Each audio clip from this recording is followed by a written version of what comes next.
Guys, I am joined by someone who has been on my hit list for a while, and we've just been chatting away for forever already. And I've had to hold myself back from going into things. But I have Natalie Holloway here with me, who is the co-founder of Bala, the most incredible active. How do you say that? Our brand. Yeah, what would you just? I just call it a fitness brand. Fitness brand. Yeah, I just call it a fitness brand. Yeah, it's kind of all encompassing, but it is something I use every single day. Yay. One of your products, and I'm just so excited on so many levels. You've just had a baby 3 months ago, which I need to know all about, and how you just come here today looking so chilled, so gorgeous and glowing, and also I want to know, just to start, how is it working with your husband? Oh my gosh. Wow, way to start it.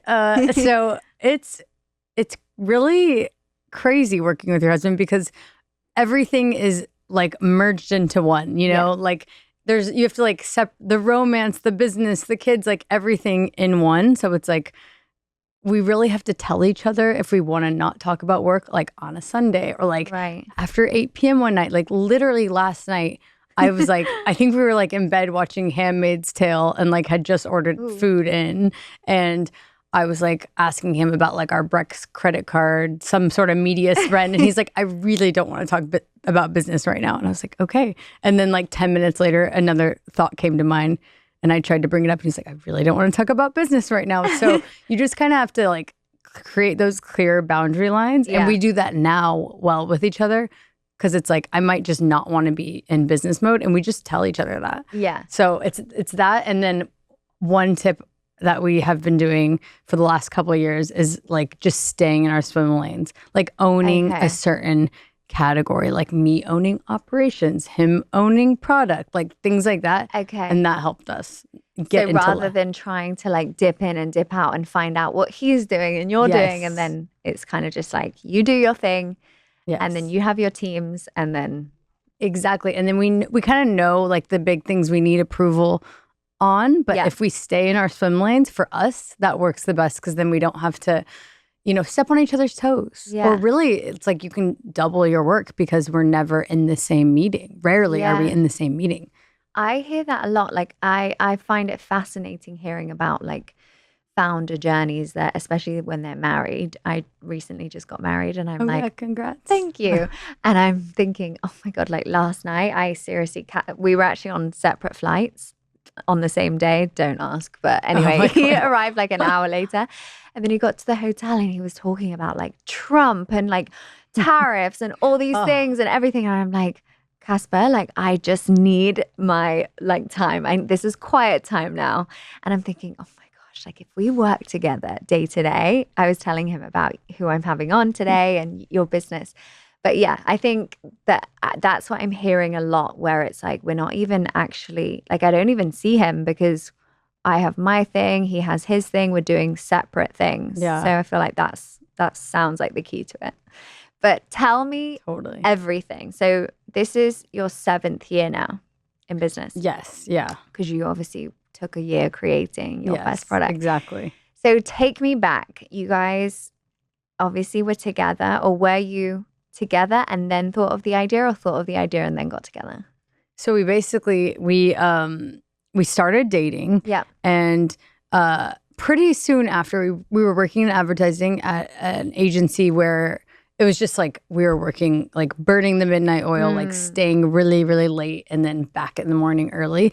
And so essentially, we were burnt out, and he was let's quit our jobs and travel. And it sounded really romantic to me, and we were really into each other, and it sounded like a crazy idea.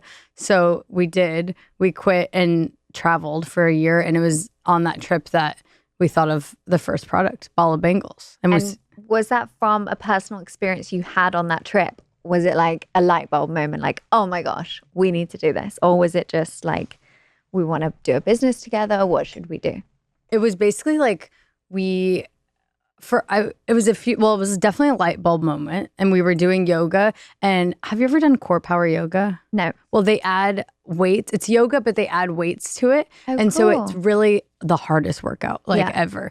And so I'm gonna try that. Yeah, you're gonna try it. It's a good workout. But basically I was used to adding weights into my yoga flow. And so we were doing a class and we wanted to like sweat more during this one yoga class. And it was really easy. So we were like, oh, adding weights is the thing.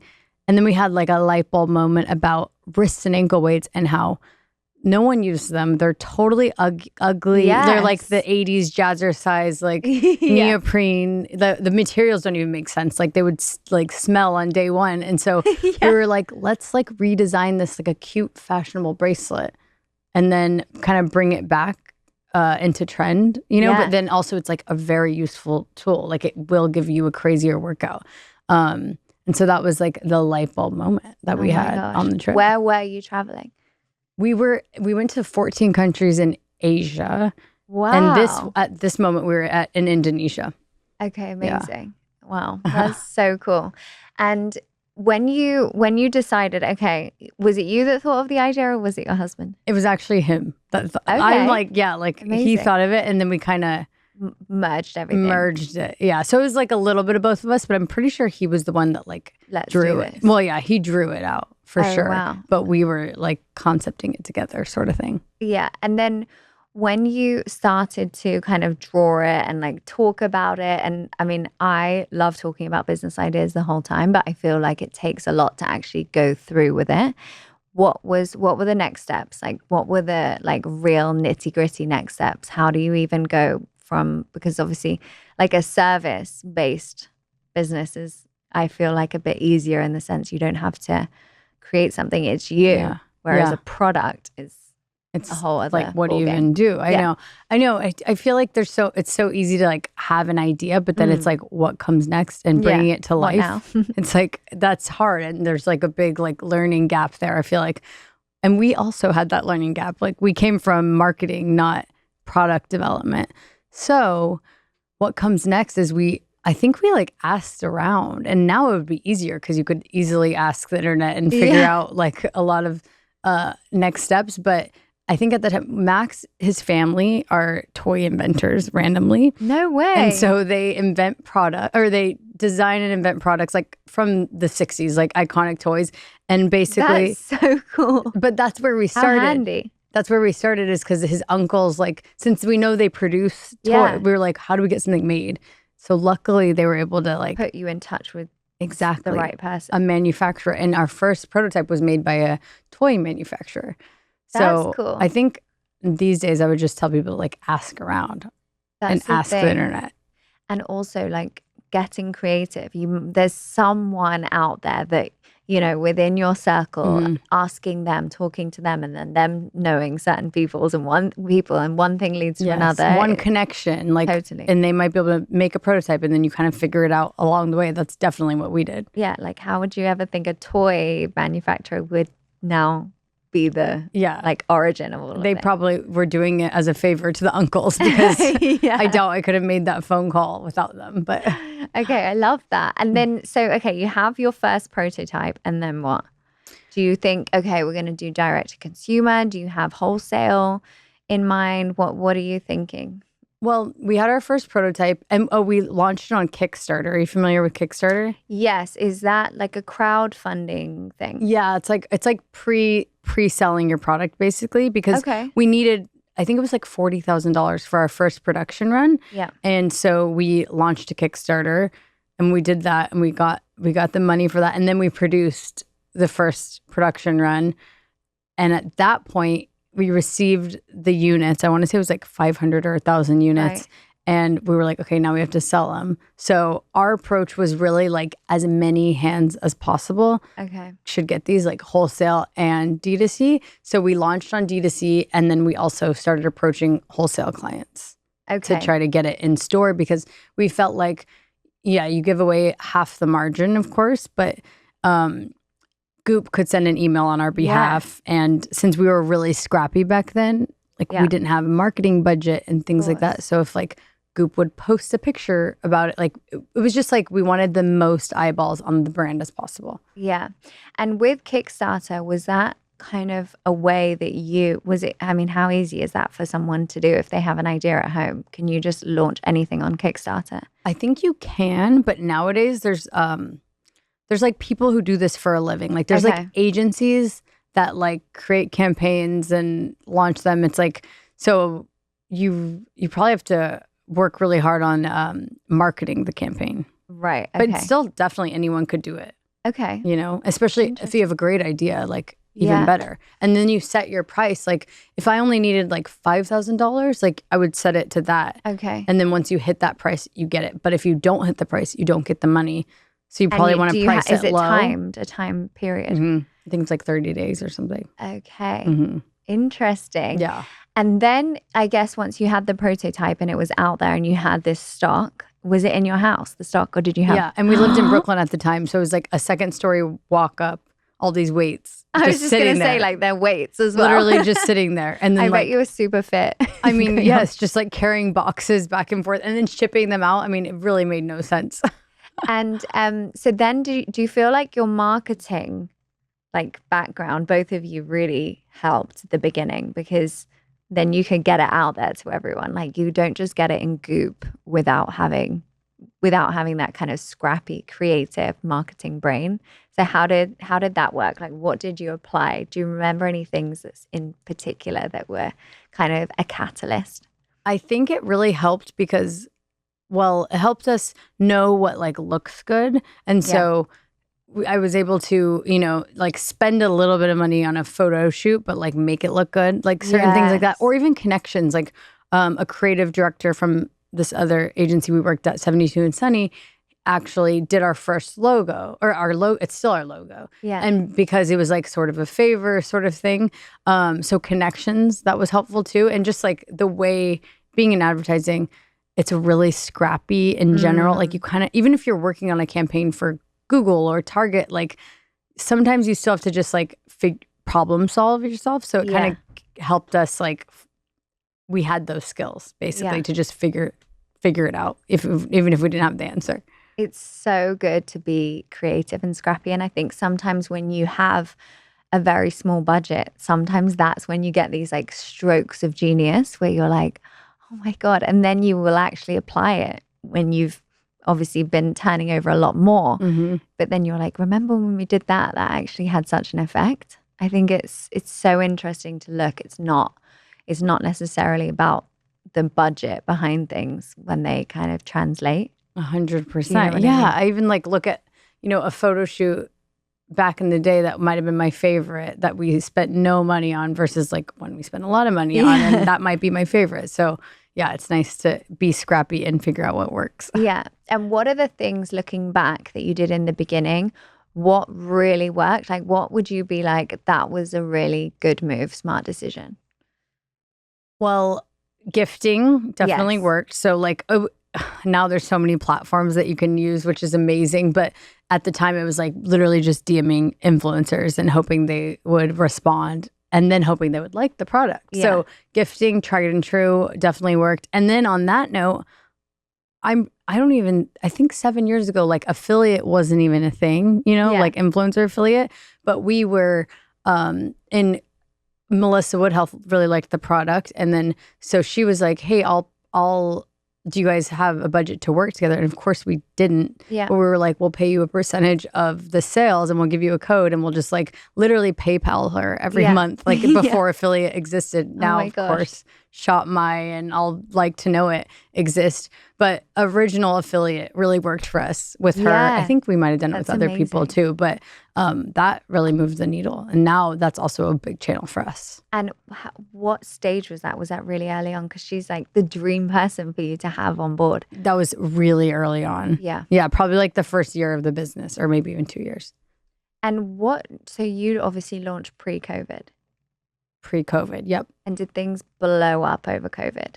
Yes. We aired on Shark Tank February 28th, 2020. The whole Shark Tank. And 1 week later is when like the Tom Hanks, I think it was, got COVID and like the NBA shut down. Oh my gosh. So basically it was like aired on Shark Tank. 1 week later, COVID happened. Perfect storm for Bala to exist in this world. Oh my God. Okay, so did your business change overnight? Changed overnight. Okay, like literally, we were sold out. It was a couple of us working on the team.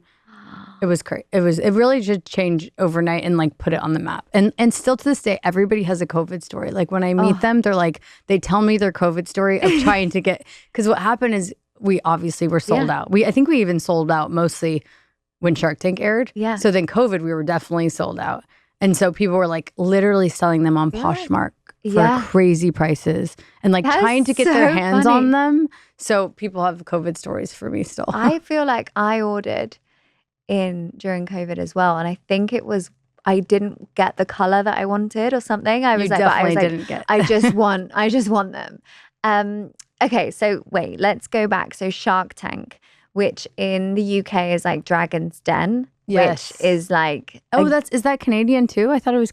Is that a Canadian? Show? I think they have Dragon's Canadian Den. And cool. We were just saying how like I need to watch that. Okay, it's so good. It's like a guilty pleasure. Yeah, it is a guilty pleasure, right? And actually, Emma Greed is on the UK one every now and then, I think, like as a guest. Cool. But yeah, it's such a good show, and so many amazing businesses have come out of it. How did you even apply for Shark Tank? Why did you apply? How did you apply? How does that look? I need to watch Dragon's Den like tonight. But I know.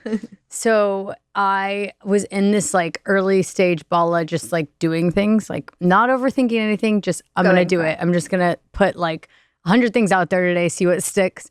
And so people would say, because we had this like new product, they were like, oh, you should go on Shark Tank. And one day Max, my husband's like aunt, basically said, you guys should really go on Shark Tank. And I was like, you know what? I'm going to apply right now. And then I just went to the website and applied, and it was easy. It wasn't, I don't know if it still is, but the application then was like, took less than 5 minutes. So I just sent it in, and then they called us, and we were in the running for, I think, season 10 or something.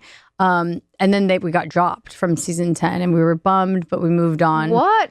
And then a couple. How dare they? How dare they? I know, right? But look at you now.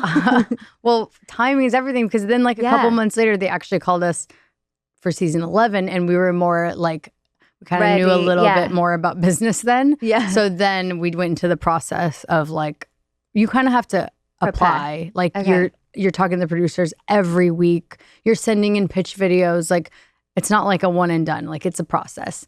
And then we got on season 11. Oh my God. How do you prepare for that? Did you write like a pitch? Were you kind of like practicing at home? You two, like literally in the kitchen? You do. Okay, you also have this. to be like the cheesiest. You have to be the cheesiest. So it's really hard.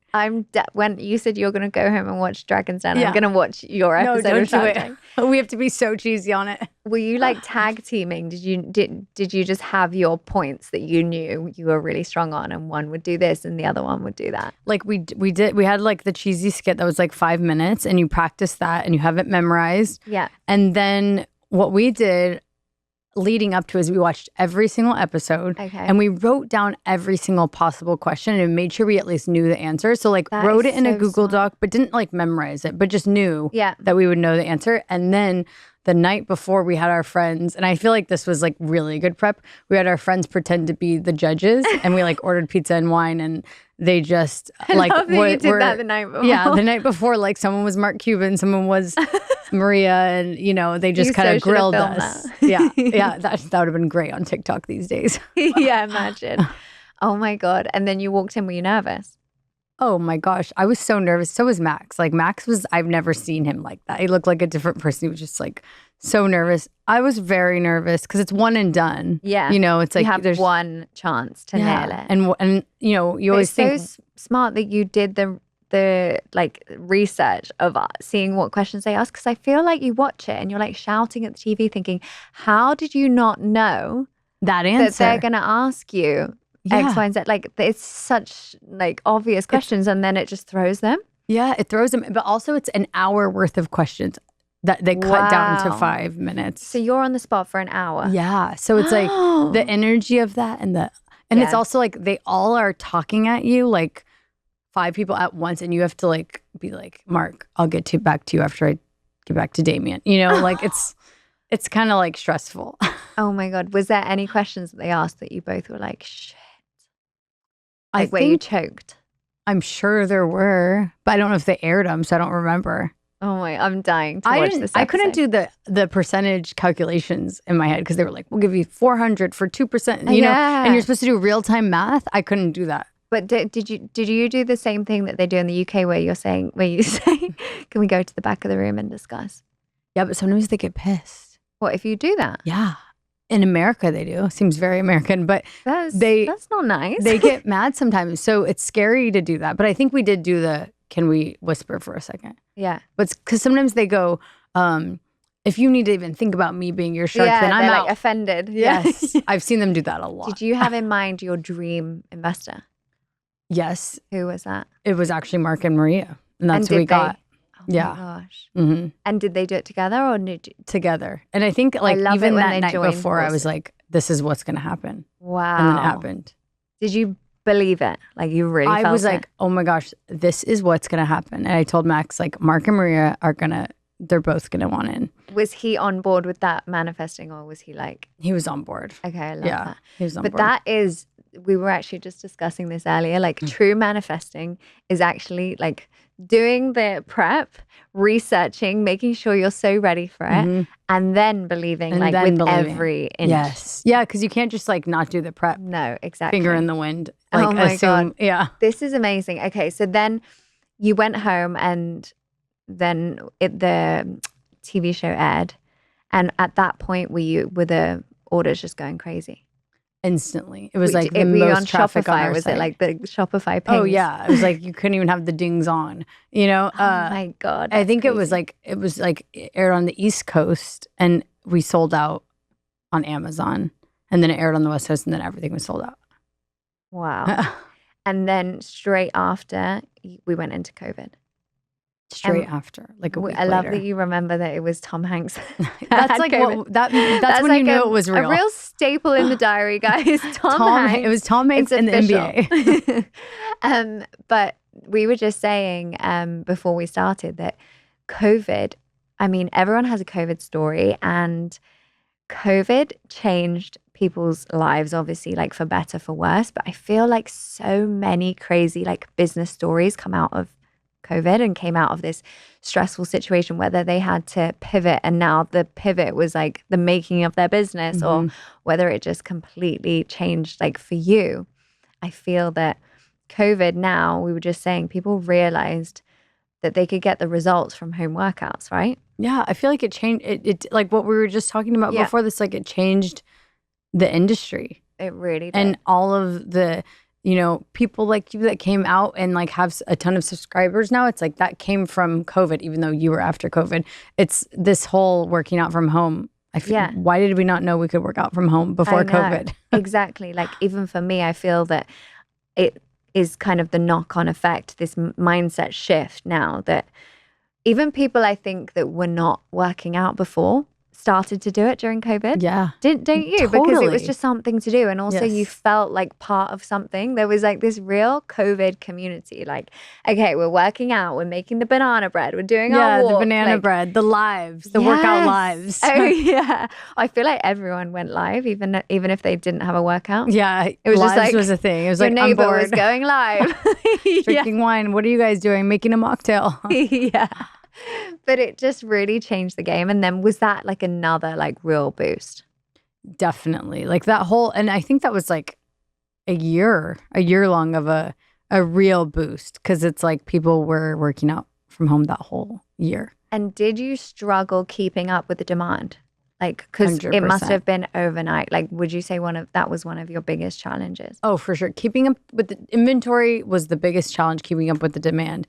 It's still a challenge because if the business grows and you're not necessarily forecasting for that, inventory can be a real challenge. But that year was really hard to keep anything in stock. And it's like the second it dropped, it was gone, you know, and then people were pissed. Which is like a great problem to have. But then you're like, come on, we need it back quick. They really were mad also because nowadays I feel like people are more understanding, obviously.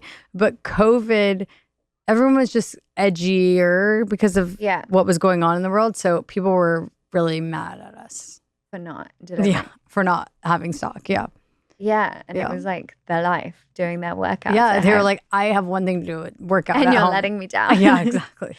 So we've obviously spoken about the highs and everything and the demand. Like, what, looking back, have been your biggest pain points of setting up Bala? Like, there must have been some stressful moments for you guys where you're like, how are we going to do this? Were there ever any moments where you thought, maybe we should give this up? Definitely. We had actually a really big moment, and I've spoken about this like a lot recently. But basically after COVID, so fitness boomed during COVID and businesses were made, businesses grew, thousands of percent, like Bala. And then what happened afterwards is like, it's kind of like the market indicator was like Peloton. Remember, like Peloton was laying people off, and other brands like that were going out of business. And so what happened is COVID boomed every business. And then I think, about a year and a half later, fitness took a little dip. But comparatively, like that was like catastrophic for us, because essentially we had like hired 30 people, bought so much more stock, bought like all the stock. Literally, like we forecasted for a different year than we had. And it was just like we projected like continued growth versus like a slight dip. And that slight dip hurt us tremendously. And I think we had to like take out loans to pay it back. We had to lay people off. It was a very dark time. Yeah. Probably for about 6 months. It was a dark time where we were like, is this business going to even last? And it was such a bummer too, because still the brand was beloved. Like people still loved it, and like the products were great. But it was like we had spent too much money essentially the year prior when we had a slight dip. Yeah. And hired too many people and all of these things. So we had to fire everybody. We went down to 3 people, and it was crazy. From 30. We did like 2 rounds. Wow. Basically, because I couldn't like let go, and it was really hard to like come to face that reality. Yeah. And also at that stage, like, you've grown the company to where it's operating with that amount of people, and then to go back and I'm like, I'm going to be doing all these people's role, like make that make sense. But and we also had to. How do I do their roles? Like you Literally. hire these experts for a reason, because you're outsourcing, and then all of a sudden it's on you. That was insane. And we basically just kind of had this motto during that time of like, just do what you can, Things are going to slip through the cracks. Things are going to not go well. You're going to miss emails. You're also going to work a lot. But we just kind of were like, this is what it is to get through this. Let's just ride the wave. Ride the wave. And then we did. And now we've come out a lot better for it. But and now you're dark building back up. Yes. And what were the like key lessons you kind of learned from that time? Was it like to stay super lean, or, what did you really learn from that? Okay, a lot. Tie everything to like a return on investment. Yeah. And I think I did that in the beginning, but then I lost track of it, because we started doing really well, and we started hiring the experts, and the experts told us, spend this on a website or spend this on a photo shoot, and we kind of lose track of the dollars in that sense. Yeah, because you're like, oh my God, this is never going to be an issue. We're doing so well. Exactly. So we were just like spending money. And I think, so what I learned is always keep your eye on the P&L. Yeah. And like always have, spend money with like a return on investment. So that, and then what you said, staying lean. Like right now we're really lean, and it's really nice. My workload is less, weirdly, because we're lean, and we operate more with like, we have a lot of agencies. Yeah. And those are experts too. So it's like, rather than hiring them and bringing them in full time, you kind of until you really need them full time. So I think it's like staying lean, and then also keeping my eye on the dollars. Definitely. And when you say the experts, had you hired like a COO or a CEO or something like that were kind of advising you in a certain way, or was that an out? We never hired a CEO. We hired like head of operations, head of e-com, or head of growth, head of operations. And then these people needed a team. So then we had 5 people under them, and these sorts of things. So more like head of levels. What was your first hire ever? And what do you think, like looking back, do you think that was the right choice, or was there another role that actually you thought was more key to hire? Actually, my first hire was my sister. Oh my gosh. She's not with the company anymore. She helps us with freelance styling and stuff like that. But I think it was the right move because basically she was like a little bit of a jack of all trades. Nice. So she really helped me like with everything, but definitely branding and social media. Yeah. And photo shoots. And so I do think it was like the right move still. Yeah. Okay. Interesting. I think people really struggle like knowing where to, understandably, like knowing where to invest their money. And also I feel like when you are a startup, you sometimes it can be at your detriment that you wait too long to hire someone. For sure. Yeah. I think there's like some key markers on when you should first hire. It's like something you're really bad at. Like if you're bad at finance, hire out for that. Yeah. And then also like if you can afford to hire somebody, like where in the business will you get the most return, value. You know, the most value. Yeah. So that might be like our next person was a wholesale person because we know they're actually directly tied to sales. Yeah, that's so I feel like there's a few markers like that help me know. And that's very specific to each business. I think that's actually such a good tip. It's like one of those things that you think is obvious, but no one really says. That's really good. I like that. Like if you were a content business like I am, obviously like hiring a content creator. But that might not be something you want to invest in because you could maybe do that yourself. You know what I mean? Things like that. So totally. And do you have clear roles where you day to day would never go, like you discuss that you kind of have your lanes? What specifically are those lanes? I mean, across the board, it's like, it varies, but Max is, I'll keep it like high level. Max is product. So he is like the product designer for all Bala products. And so he's product, he's legal, and he's finance. That's so interesting. I know, it's weird. It's like creative and we both have that though, where we're part creative and part what is it? Type A? Yeah. Type A and type B. So mine would be like marketing, social, and operations. So mine's also type A and type B. I love that. Which is interesting. Just happened that way. And are you both like, I love this question and it's such a eye roll question, but if people get into the nitty gritty, I love it. Can you tell me how you are the owner of a huge fitness brand. So what are your key kind of like staples throughout your week that make you feel your best?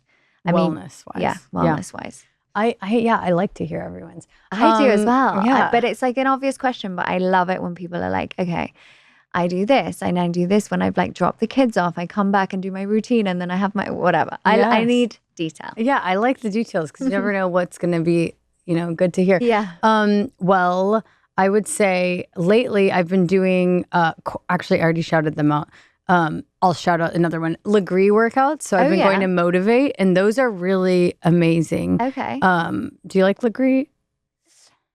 I'm not such a Legree person because I feel like if you're like a true Pilates person, you're not really like dabbling. But some people are like more Legree than Pilates. I would try everything. Recently started. Exactly. I would try everything. Yeah. So I've started doing that. I recently, my push present was a sauna. So I've been doing the sauna and that's just amazing because I just feel, I know not everyone can do it, but you might have like some sort of studio that has it.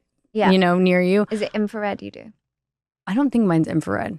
Just traditional It's sauna. just like a traditional outdoor sauna and it's just so nice. I feel like there's like a little wellness retreat going on in my backyard. So I do that. And then warm lemon water in the morning. Trying to think of what other like really good one. Are you someone that eats breakfast before they have their caffeine or anything like that? I drink water before I have my caffeine. Okay. But I actually I don't even know if this is good or bad. I think I accidentally intermittent fast because I don't eat breakfast. Oh, usually.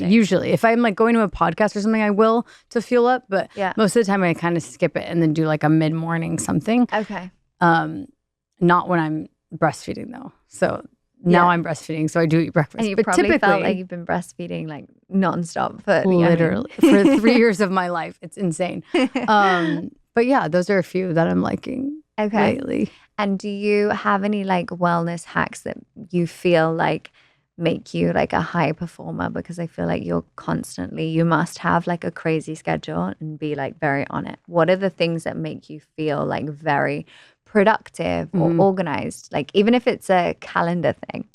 So I'm huge on this. No meetings. And I think I was telling you that. Yeah. Like, I really think I was, during the busy period when we had 30 people, like I was back to back, like 9 to 5 meetings. Yeah. And that is just not, for the way I work, like I can't work like that because I'm very distracted in my brain, knowing my to-do list is like rising and do I need to be in this meeting, that sort of thing. So when I do things with that lens, like most things don't actually need to be a meeting. They can be an email or a Slack or a Loom video.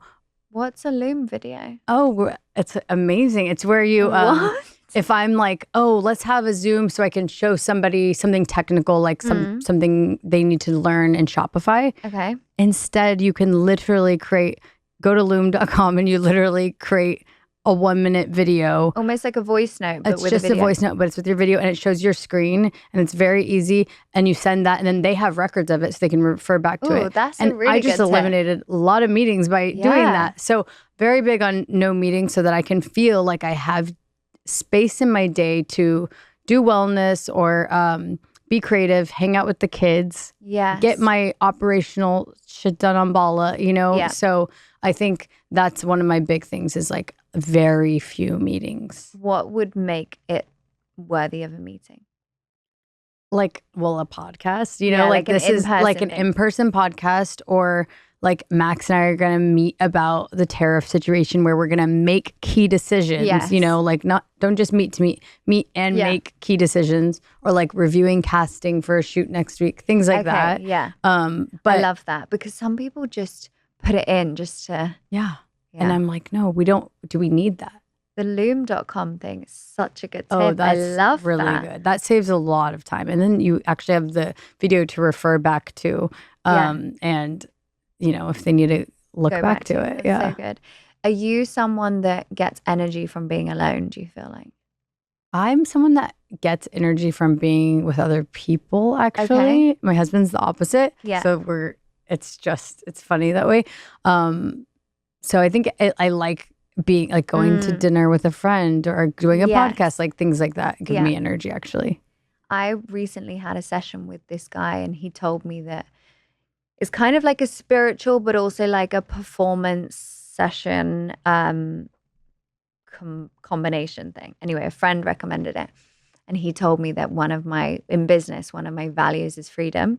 And it sounds like the same as you because, it was really interesting because, like, again, it's such a simple thing, but I'm kind of the same way. Whereas I don't like to have loads of things in my calendar because I feel like I can't think. I can't think straight.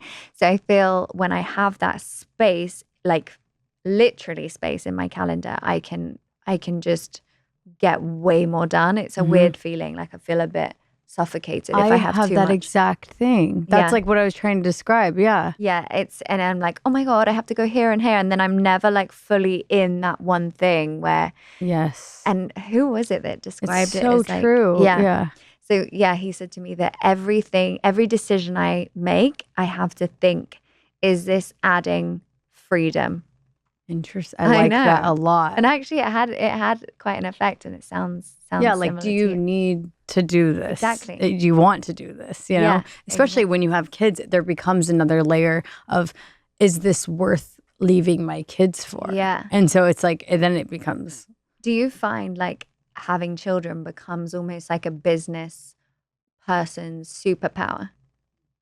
Having children? Yeah. I do think it does because all I'm trying to do is maximize my time with my kids. And therefore what I'm doing is making my business like work like a system, like creating systems, like trying to not do the same thing twice, but instead delegate it or make sure it's optimized. You know, like I feel like I'm like obsessed with creating like a system so that like a well-oiled machine so that your time is efficient working for you. So it does actually make you like a superpower in that sense. Yeah, because you're like, okay, also it gives you like that power in your choices. Is this worth being away from my family for? Is it worth being away from my business for? Like it's kind of becomes that like real, I don't know, a catalyst to make you like a really good decision maker and efficient person. It's so true. And it's taken me like a couple of years to get there, but I do feel like that's happened. Yeah. And just because I feel like this is such a important thing for so many people. How was your wellness journey postnatal? Did it did it differ amongst the 3 kids, or do you have any kind of tips on that? Totally differed. Like each kid was different, both like being pregnant and then afterwards. Yeah. And I actually like the last year when I was pregnant, I was like very light on myself. I just like walked and used Bala products and did workouts here and there online. Yeah. But every now and then, like I was very light on fitness. But now I'm coming back strong and I'm feeling like I'm making time for it in my schedule and working out and stuff like that. But I think it's really like been different each time. I did relax for like a full 40 days after having the baby and you can't even work out. Where does that come from? That's like it's a thing, isn't it? Yeah, it's like the first 40 days. It's a book too. But also, don't they do that in certain cultures? Like they don't leave the house for 40 days or something like that. Don't work out. I mean, you can't work out for 6 weeks anyway, but at least. But basically, you don't work out. You like drink a lot of broths, and it's like the first 40 days is like you and your baby. You know, and you followed this. I followed it like to an extent because I had to like email here and there, of course. But I tried to like not really leave much and I just did like light walks and stuff like that. Oh, amazing. So that was good. And then now I was cleared to work out. So now I'm like back in my wellness and again, trying to create systems. So like go to the same class every Tuesday or do the sauna every single day, but have like legs up the wall and read. So I just got 3 things, on my wellness checklist. So things like that. What else do you do for habit stacking? I love a habit stack. I love a habit stack. Well, that's one. So sauna, legs up the wall, and read at the same time. So good. That's so 3, Meditation you could also add in. Yeah. If you're not reading. Yeah, exactly. Right? And so that's a habit stack. I'm trying to think of other ones. Walking with Bala products, So do you, I love it when I see people like on their like power actually walk. like doing that. I should, but do you just put the ankle weights on? I just do the ankle or the wrist. And that's kind of a habit stack. I'll actually listen to music or a podcast, but I kind of like music because then it's like kind of a form of meditation to me, I agree. And so I'll do a walk with Bala products and music and having the baby in my carrier. So it's like spending time with my baby and walking the dog. That feels like a habit stack. It's a lot. That is a lot. But so little things like that. And also music. Like we all talk about podcasts and I love to listen to a podcast on a walk or whatever. But if I'm having one of those days where I'm feeling like in a bit of a bit flat, there's just nothing like a good playlist to get you out of that mood rather than putting on a podcast. I feel like I've been exclusively listening to music on my walks since I had the baby, and it's been amazing. Oh, I love that. What music do you have? Like a go-to playlist? I have like a playlist, and it's like across the board, random, but a mix. Yeah. I'm the same. Someone asked me the other day what music I like. I'm like, I'm kind of like, I go from one extreme to the next. Yeah. Okay, so before we finish, let's do a quick fire round that I'm just gonna hit you with. So, what's one book that's changed your life? Lean In. Lean In. Mm-hmm. Ooh. Yeah. Never read I would say that. And I'm trying to think of, I just started the How to Win Friends and Influence People book. Okay. I've heard great things about that. Yeah. The title's kind of weird, but I just started that and it's good so far. Okay. Have you read that one? No. Okay. I've got it, but I haven't read it. So it's like on my bookshelf. But yeah, people say it's a really good one. Yeah. But I've never heard of Lean In. Oh, really? Yeah. But what is that about? It's like, it's kind of like what it sounds like, honestly. It's like women like leaning into anything you do, really. So like if you're going to do it, like do it well, lean into it. And it's a lot about like women in leadership. So that's a great book to read. Okay, that sounds like a really good one. What's one wellness non-negotiable for you? I would say gua sha or the ice roller. I like the ice roller or the gua sha. So like facial sort of massage. Yeah, which ice roller? In an easy way. Because I feel like you can do that in like 2 seconds. Not everyone has time for like a 10, 20 minute thing. The gua sha, you can use that in the sauna. That's a good habit stack. Yeah, it's really nice because You I can get feel so like many with things the done in the heat, sauna. exactly, I know. And the ice roller is so good. So good. And what about podcasts? What are you listening to for podcasts? I love the Skinny Confidential. The best. I like your podcast. Thank you. And Sif's Dream Bigger. I love hers. Also Hot Smart Rich. I love I was just on hers, those. and but yeah, so hers is newer. I don't think there's a ton out there, but Maggie's those so few sweet. have been my I'm go-to. going on it on Monday actually. Yay! Yeah, I'm excited. Oh my She's so gosh. sweet, isn't she? Yeah, those are really good ones. Okay, and what's one piece of advice that you received that you're so grateful that you received?